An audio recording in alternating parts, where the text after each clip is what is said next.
prisoners voted, and they voted to take their own blankets and let him rot in solitary. 24 healthy college students volunteered for a psychology study. 6 days later, the study ended early because people were breaking down. Not because the prison was dangerous, because it felt real enough to change who they were. A fake prison created real obedience, real humiliation, and real panic. I'm Eduardo, this is Imposstory. Most people hear this story and pick a side. Guards were monsters, or prisoners were weak. But that's the wrong frame. The real question is how fast a normal person can be absorbed by a system and start calling that system normal.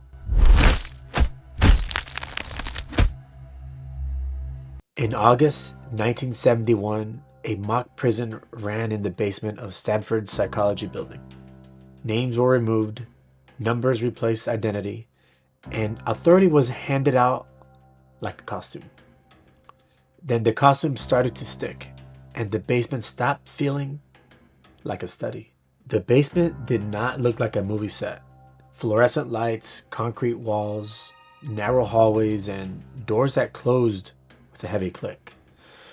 Researchers turned small rooms into cells by adding metal bars and stripping away anything that felt like the outside world. No windows, no clocks, no mirrors. Even the air felt controlled, cool and dry like a place built for storage, not people. The volunteers came from a newspaper ad. 2-week prison study. $15 a day for college students in 1971. That money mattered. Before anyone stepped into the basement, they were screened. No criminal history, no major medical health issues, no signs of instability. They were described as normal, healthy, well-adjusted. That screening is part of why the story still lands. These were not selected for aggression. They were selected for normalcy. Then the study did something simple and powerful. It randomized roles. Half became guards, and the other half became prisoners. Random is important because it removes a comforting story that we tell ourselves, that bad people do bad things. In this setup, role came first, and personality was supposed to follow. The prisoners were not simply asked to walk downstairs. They were arrested at home, real police officers, a real patrol car, handcuffs. Neighbors watched from the porches. Their arrest was part of the script, a shock that told the body, this is not pretend. They were processed at a station, fingerprints, mugshots, a short stay in a holding cell, then a blindfold, then a ride to Stanford, then the basement. Once inside, names were taken away. Each prisoner received a smock and a number, a chain around the ankle, a cap to mimic shaved hair, and the number became the only identity that mattered. When you say a number, you don't picture a childhood, a family, or a future.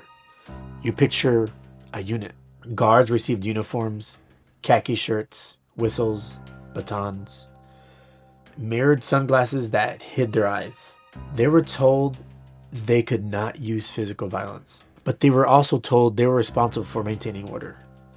No guard training, no playbook, just a role and a vague mission. That first evening felt awkward. Guards laughed. Prisoners joked. People tried to act normal inside an abnormal space. Then the first destabilizing moment arrived. A routine prisoner count turned into a test of control. Guards demanded quick compliance. Prisoners moved slowly, talked back, and rolled their eyes. The guards felt their authority questioned in front of others. And the next morning, the prisoners rebelled. They pushed beds against the cell doors. They refused orders. They shouted. A fake prison had its first real power struggle, and everyone in the basement had to decide what their role required next. The guards looked at the blocked doors And for the first time, maintaining order stopped being a concept and it became a problem. The guards could have treated the rebellion like theater. They didn't. They treated it like an emergency. They called for reinforcements, other guards, and they escalated. They used a fire extinguisher to blast cold foam into the cells. Not because a manual told them to, because they needed the prisoners to feel outmatched. Then they pulled prisoners out one by one. They stripped them naked. They removed bedding. They took away the beds. They forced push-ups, not as exercise, but as a demonstration. That was a second deep destabilizing moment.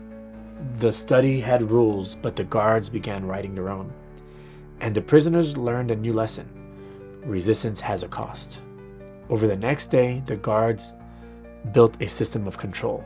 They created solitary confinement, a small dark closet used as punishment. They created privilege. Compliant prisoners got a mattress and a blanket and better food. They created division. Good prisoners and bad prisoners.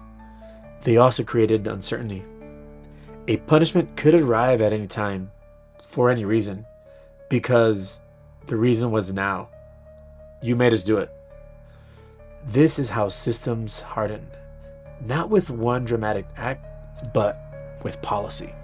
Policy makes behavior feel legitimate. The prisoners began to shift. At first they laughed, then they negotiated, and then they complied. They asked permission to use the bathroom. They stopped using each other's names and started using numbers. One prisoner asked a guard, "Am I allowed to brush my teeth?" That question sounds small, but it's not. It's an agency shrinking. The researchers watch from nearby rooms, and the lead researcher, Philip Zimbardo, did not only observe, he took the role of a prison superintendent. That is a third destabilizing moment, because when the person running the study also becomes part of the prison gains authority. It stops feeling like a game, it feels endorsed. On day 3, a prisoner broke down. He was crying, he's shaking, and yelling that he could not stand it. He complained of headaches and rage, like his body was overheating from the inside. Researchers removed him. Early release. Then the fourth destabilizing moment. Instead of slowing the experiment, the system absorbed the collapse. The guards interpreted his breakdown as proof that discipline works. The prisoners interpreted his breakdown as proof that the cage was real. And the study continued. Counts became longer and more humiliating. Prisoners were woken at night for roll calls. They were forced to chant their numbers. They were made to do repetitive tasks under shouted orders. One prisoner went on a hunger strike, and guards responded with collective punishment. Push-ups for everyone. Removal of mattresses. And isolation of the person resisting. The message was clear. Your choices affect the group, so the group will police you. Family visits did not rescue them.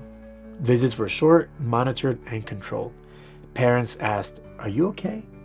Some prisoners said yes while staring at the floor. The prison frame was now stronger than the family frame. A visitor arrived, a priest, invited to interview the prisoners. He spoke to them like real inmates. He asked about lawyers. He asked about parole. Some prisoners answered seriously. They knew it was a study, yet their speech sounded trapped inside the frame. By day 5, the basement had a rhythm. Guards on shifts, prisoners tired, quieter, hunched. And the line that kept moving was this: what counts as normal now? Then an outside graduate student, Christina Maslach, walked in and watched the scene. She saw prisoners lined up, controlled, humiliated, and emotionally deteriorating. She looked at the researchers and asked a question that cracked the room. What are you doing to these boys? Now this is where things start to drift. It's easy to flatten this story into a moral about bad guards. But that explanation fails because it suggests intent. Most of the guards were not screened as aggressive. They were ordinary students placed into a role with permission to control. So what changed them? First, anonymity. Mirrored sunglasses removed eye contact. Eye contact triggers empathy. When eyes disappear, empathy drops. A prisoner became a shape in a cell, not a person with a face. Second, de-individuation. Uniforms reduce personal identity. When you look like a role, you start behaving like a role. A baton is not a weapon here. It's a prop that says, I have authority. Third, diffusion of responsibility. A single guard does not feel like the author of the harm. He feels like an instrument. And instruments do not feel guilt the same way people do. When punishment is framed as maintaining order, it can feel like professionalism. Fourth, incremental escalation. The first punishment was not extreme. It was louder orders, then longer counts, then humiliation, then sleep disruption, then small degradations, like forcing prisoners to do push-ups while being mocked, or making them clean messes in ways that meant to embarrass. Each step was small enough to justify. Each step created a new baseline, and humans adapt to new baselines fast. What shocks you on day 1 feels routine by day 4. Fifth, environmental scripting. No clocks, no daylight, bars on doors, numbers on chests. The environment whispered the same message all day. This is a prison. Your brain responds to cues before your beliefs catch up. You can know it's a study and still feel trapped because the body believes what the room signals. Now look at the prisoners. Why did they comply? Because resistance is expensive. The moment the guards turned punishments into policy, resisting meant suffering. Over time, suffering drains willpower, and compliance begins to feel like the only stable option. Some prisoners try to negotiate. Some try to joke. Some try to organize. But the system punished organization first because organization threatens control. Here's the 6th destabilizing moment, and it is one of the darkest. The prisoners began policing each other. If one person resisted, everyone paid. So the group pressured the resistor to stop. This is how a system recruits its victims into maintaining the system. Punished, Mr. Correctional Officer. Prisoner 819 is being punished, Mr. Correctional Officer. Prisoner 819 is being punished, Mr. Correctional Officer. Not by forcing anyone, but by incentives and collective consequences. And now the drift spreads to the observers. The research team began treating distress as data. They began explaining away panic as part of the process. They weren't evil. They were committed. And commitment can become a blindfold. When you believe the outcome is valuable, you start tolerating costs that would have stopped you on day 1. By day 6, the prison was no longer a study people participated in. It was a situation people were surviving. That is why Maslach's question landed like an alarm. It reminded everyone that the basement was not inevitable. It was constructed. The experiment ended early, but the larger mechanism was already visible. A structure can absorb normal people quickly, especially when it gives them a role, removes accountability, and rewards control. Here's the casual mechanism. The Stanford experiment did not prove that people are secretly evil. It showed how a closed structure can override behavior through predictable processes, and how quickly that override can feel normal from the inside. Process 1, de-individuation. Removing names and replacing them with numbers reduces personhood. Uniforms and sunglasses reduce individuality on both sides. Less individuality means less empathy and less self-monitoring. When you feel less like a person, You feel less like being judged as a person. Process 2, authority transfer. When a system has ranks, people shift responsibility upward. The guards felt they were executing a function. The prisoners felt they were subject to a function.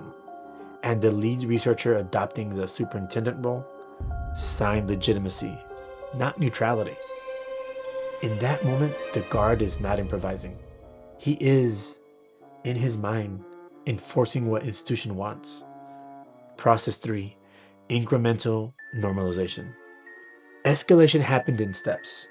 Each step redefined what was acceptable. Once the baseline moved, the next step felt smaller. This is why harm can feel like routine when it's delivered on a schedule. If a guard feels discomfort about humiliating someone, he can reduce that discomfort by telling himself, well, it's necessary. That is cognitive dissonance resolving in direction of the role. Process 4, environmental scripting. The basement removes clocks, sunlight, and ordinary cues of time. It replaces them with the bars, counts, numbers, and restriction. The body interprets restriction as threat. Under threat, agency narrows and compliance rises. In other words, the body starts negotiating for safety, not for dignity. Process 5, role engulfment.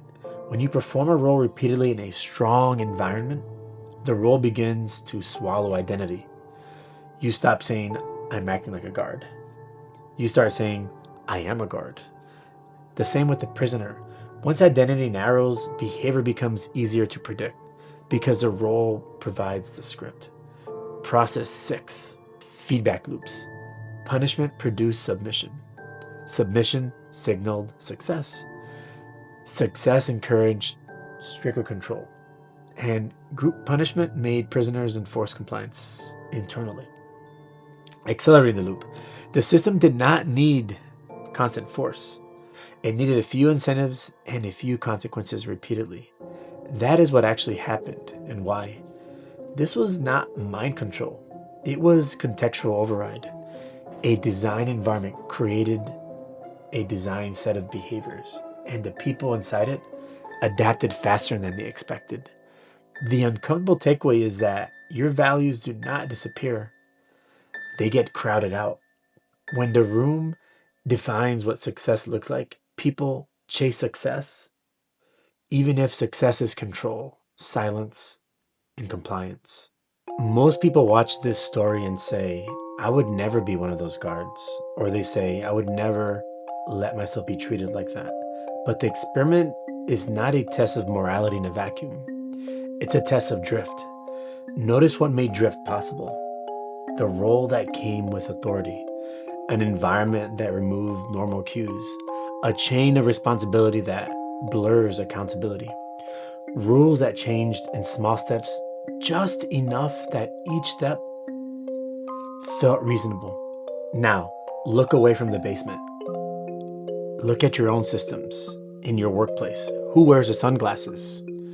Not literal sunglasses, but the kind that removes eye contact, removes names, and turn people into tickets, numbers, and metrics. When the pressure is high, do you tighten control or do you increase clarity? When someone breaks down, do you treat it as a signal or as a friction slowing the work? Here's a question that matters. If you walked into that basement on day 4, would you have noticed the line had moved? Or would you have accepted it because everyone around told you it was acceptable too? The danger is rarely a sudden decision to be cruel. The danger is gradual normalization. 6 days were enough.